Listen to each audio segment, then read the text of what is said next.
Hey y'all, hey. I'm Ericka, and thank you, welcome for. Hey y'all, hey. I'm Ericka. I am here to walk you through a journey of spirit led parenting. We're going to be walking together. Right away, if you're paying close attention, you can kind of see that there's something going on with my speech. This week I had an appliance installed to help me correct an overbite situation, and this week was really hard, guys, right? Because I really wanted to just like cut this week. A lot of it is because we want to always offer you the best content, right? We want to offer you the best quality. But also the underbelly of that was I didn't want to show up and not be on my A game, right? But it just so happens that this week's topic is about spirit-led vulnerability. And I was thinking, I'm with my family, that's you, and we need to be able to show up for one another even when we're not on 100%. And more importantly, we need to be able to show up with our babies even when we're not at 100. And that's what being vulnerable is. And so I want to walk you through a couple of tips. I won't be long because it's very important to me that you can understand what I'm saying. But I want to walk through a couple tips about what we can do to be more vulnerable with our kids, how we can show up even when we don't feel or look or present our best, and that we can be encouraged in that God can still get the glory out of your life even when you struggle in certain areas. So if that's something that you are interested in, I would love for you to hang out with me today.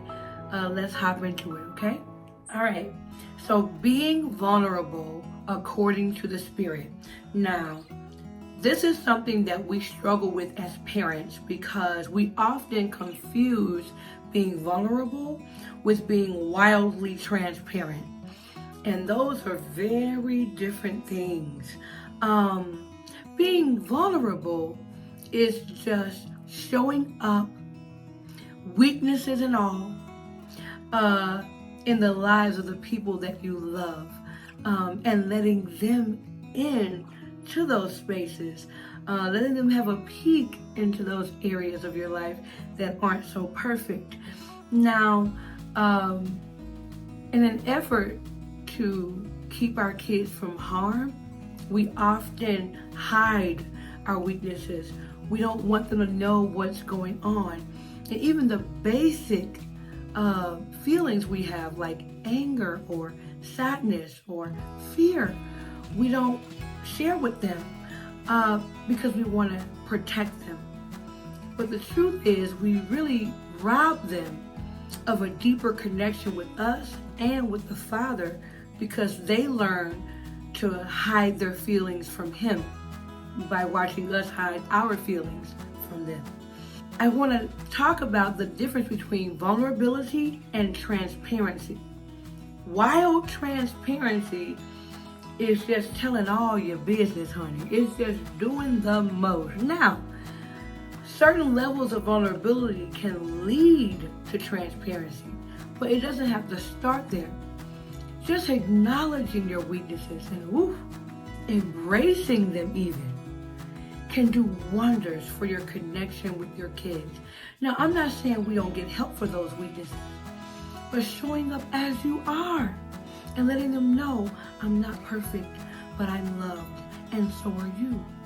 And it can just do wonders for your relationship. So one of the most beautiful parts of the scripture that I like, where I see vulnerability, is Paul in 2 Corinthians 12. He's talking about how God helps him navigate all this revelation and all of these things that God is showing him.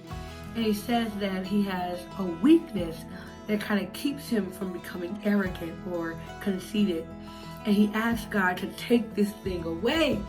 But God said, no, my grace is sufficient. My strength is made perfect in your weakness. And so Paul says, well, now I glory in, I celebrate, I embrace my weaknesses so that God's power can rest on me. And that's where I want to invite you into a space that says, even when I'm weak, God can still be glorified. And I know you're on a journey, and I know that it takes time, but I'm going to give you a couple of tools that you can use starting today to help build spirit-led vulnerability in the lives of you and your kids.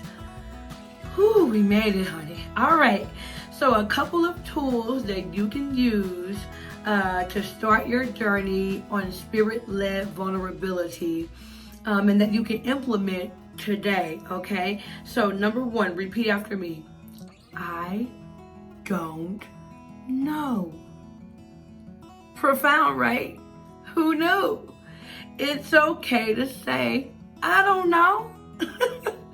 We love to come off as capable and confident in all situations, but the truth is that cannot be sustained.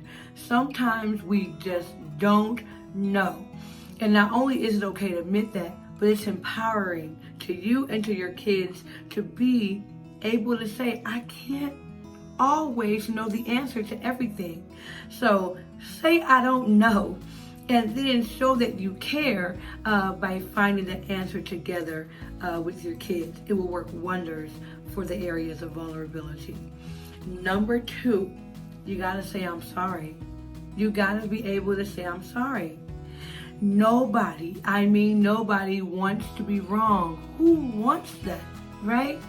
But the truth is, when we don't admit that we are wrong, we are pining at one of the most dangerous enemies to vulnerability, and that is perfection.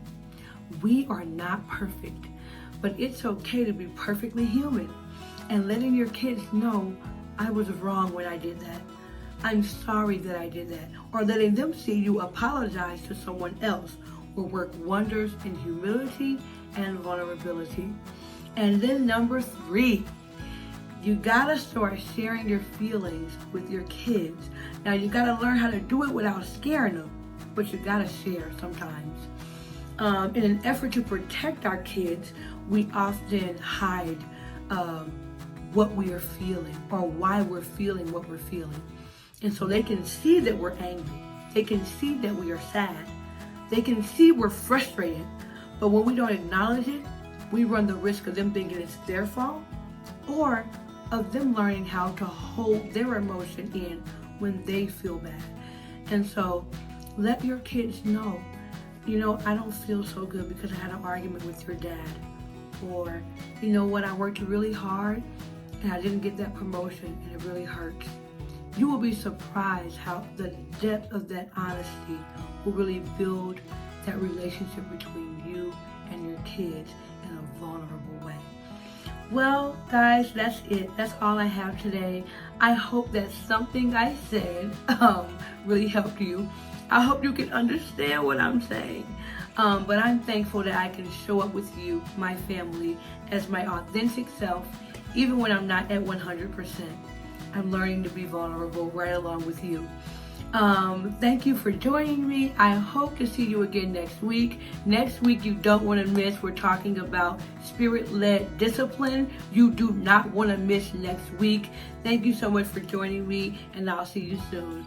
Bye.